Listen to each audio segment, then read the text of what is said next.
Hey everyone, we're gonna go through the Towers of Midnight review. I'm so excited that I finished this, but also really, really sad.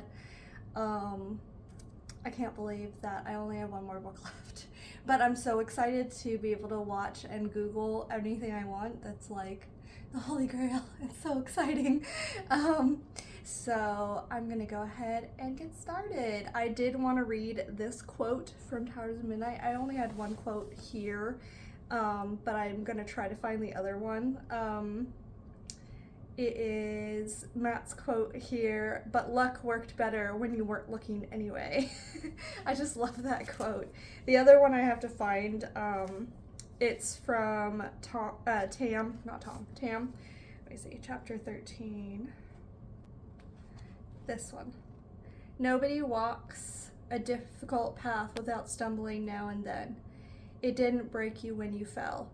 That's the important part.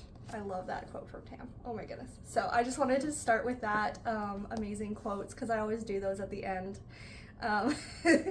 But let's go ahead with starting, as always, with negatives first because I hate ending on the negative. Let's end on the positive. Okay. Negatives for Towers of Midnight is mostly Egwene. And I don't think this surprises everyone. I think even Egwene lovers don't really like Egwene in parts of this book. So she just gets really arrogant. It's really cool that she becomes Amerlin, but it kind of gets to her head. And then she just assumes she's right about everything when she starts being Amerlin, which I guess is fair because she became Amerlin so young. But it just gets really annoying in this book. She just like assumes she can never be wrong. The biggest two are with Gawain, and I don't even like Gawain that much, but she was really annoying with Gawain, just like, get out of here. Like, and then as soon as he left, he was like, why did you leave? It's like, you basically told him to leave. It's really annoying. And then, with Rand, obviously, Rand tells her that he's going to break the seals, and she just assumes that he's wrong, even though he's been doing all this research. And it's just really frustrating that she always knows best. And I hate that kind of personality type that is like, I'm always right, and just like starts from that assumption.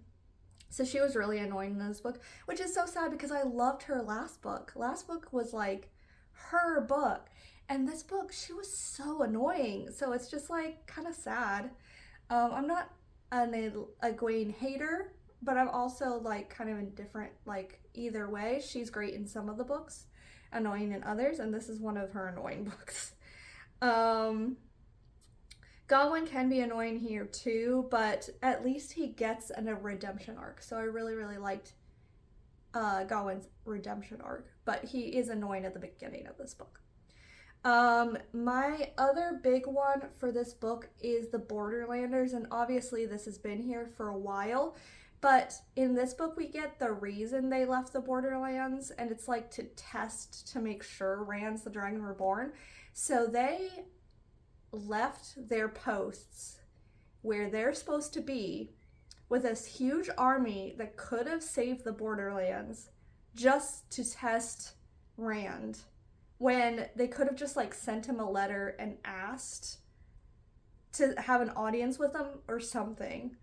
And then like thousands of people die because they left the Borderlands. So it's like, I get it, but that's not worth thousands of lives that you just let Trollocs in. And I think it's Candor has like fallen completely to Trollocs. And all just for them to like test to make sure that Rand's the dragon. I'm so upset by this. It's really frustrating. The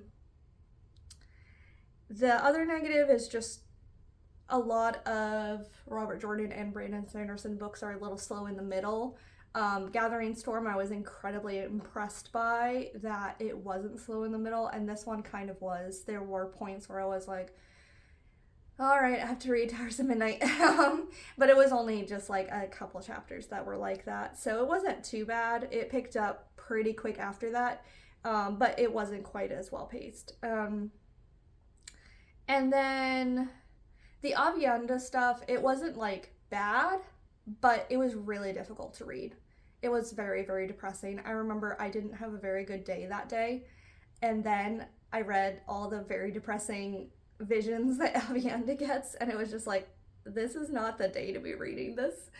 Um, so I don't know if it's like bound to happen that the Aiel get destroyed by the Shanshan, or if it's like a possibility. She says she doesn't feel like it's a possibility, but then she also acts like it is, and she was like, how do I stop it? So it'll be interesting to see. I don't think that it's a certainty, but that's just my little optimistic streak and me like happy endings. So I don't know if this series is gonna have a happy ending. So we'll see. I don't know. All right, so that was the negatives, which was not a lot, so you could tell that I did really like this book. I have many, many, many more positives. Perrin, he finally gets the growth that we've been waiting forever for. So some people would call that a negative, some people would call that a positive. I'm just happy that he got his growth finally. So it was wonderful to see him in the dream world. It was wonderful because we've already seen Matt kind of develop his powers, and Rand and everyone kind of has been growing and developing their powers, and Perrin finally gets his turn. And it was so satisfying when Perrin was better at the dream world than Egwene, and Egwene was like all shocked.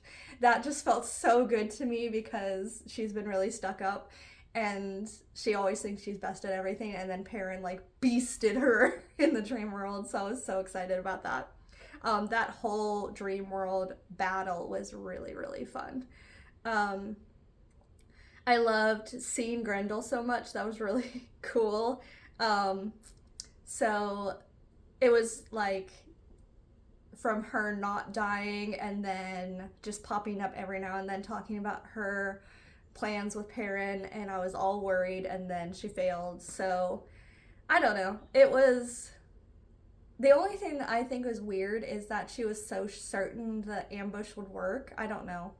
Maybe, well, because she thought he couldn't travel, I guess is why she was so certain. But anyway, it was really fun to be in her head. I like being in the bad guy's head sometimes. Elaine was actually better in this book too, so, or not too, because Egwene was worse, but Elaine was better in this book. She wasn't quite as annoying. She had like that one stupidity moment scene. I hate the whole saga of her thinking that she's indestructible, but I think this time it finally sunk in that she can get hurt. And she was so nice to Matt, and I was so relieved. I was so scared she was going to be all stuck up to Matt, and she wasn't, so it was great. It was awesome. So I was really excited for her to like be nice and listen to Matt and listen to his plans, and that was really, really cool. For her to borrow the medallion and not take it was great. I was just like, oh, character growth is so wonderful. The whole suspense building of the Aelfin and Eilfin, hopefully I'm saying those right, was absolutely amazing. The whole quest was great.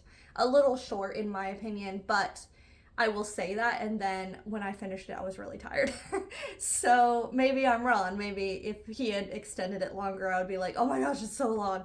So it was very, very tiring because I read it very, very quickly because I was excited. And there's something that I realized from like books ago, is no one thought Sindain was Lanfear because she was weaker than Lanfear, and it's because the Aelfin, oh sorry, I knocked it, because the Aelfin and Eilfin were sucking the power out of Lanfear. So it all makes sense now why Lanfear was weaker. So like I loved that. Like it's so cool. Just everything with Matt in this. His battle with the Golem was also flippin' awesome. So satisfied. He was just star of the show. Even though this is like very much Perrin's book, he was still the star of the show. Which is, I mean, I'm a Perrin person, but this was an amazing book. A lot of the books that I like, I've been noticing, are the ones where Rand is not around, which is sad because I do like Rand. My favorite book was last book, so I do like Rand a lot. and his whole journey. Last book was awesome. But Perrin and Matt, seeing a lot of Perrin and Matt was awesome in this book. I loved it so much. Lan, I should have put this in the negatives. He did kind of get to me a little bit, but I'm so glad he finally raised the golden crane. His parts were funny, but they were kind of annoying because he's like supposed to be one of the adults, not one of the kiddos, but he's acting like Perrin. I don't want to be a ruler. So that was a little annoying. But I'm very, very grateful that Barrelane has finally moved on. Now I'm jumping around all over the place. That Barrelane was moved on to Galad. I think Barrelane and Galad are great couples, like opposites attract. I think that's really, really good. And I'm really grateful that she's not running after Perrin anymore because it was getting really annoying. And just the Rand and Tam scene. The cool thing about this book was Rand wasn't in it a lot, but every time he showed up, he was so cool. And so it was just like, everyone's ready, let's go. Except for Egwene. Egwene's not ready. Egwene's annoying still. Egwene needs to grow up at the beginning of next book so that she can be ready for the last battle. Miss politicking when the world's about to end. Sorry. I know there are a lot of people who love Egwene, but this book she was not the best in. I think that's all I have for this book. I'm just very excited to get through and get to Memory of Light. I'm starting it probably like April 1st, like as soon as April starts. So I'm taking about 5 days off of Wheel of Time, but that's not long at all. Oh, the one thing I did want to mention, the one other thing that I was thinking about is I didn't really like the epilogue because the last chapter, normal chapter, ended so well. Like, I loved the ending of last chapter when Matt's luck shines and then he's like, oh, I think I will be okay with only one eye. And then the epilogue was kind of annoying because it just, Matt's part felt like such a great ending. And then the epilogue was like, okay, but we're done. I don't know if that's wrong, but I almost feel like I wish the epilogue was tagged on to the prologue of the next book. But obviously, the prologue's probably too long in the next book. I haven't looked at it, but all the prologues are ginormous in these books.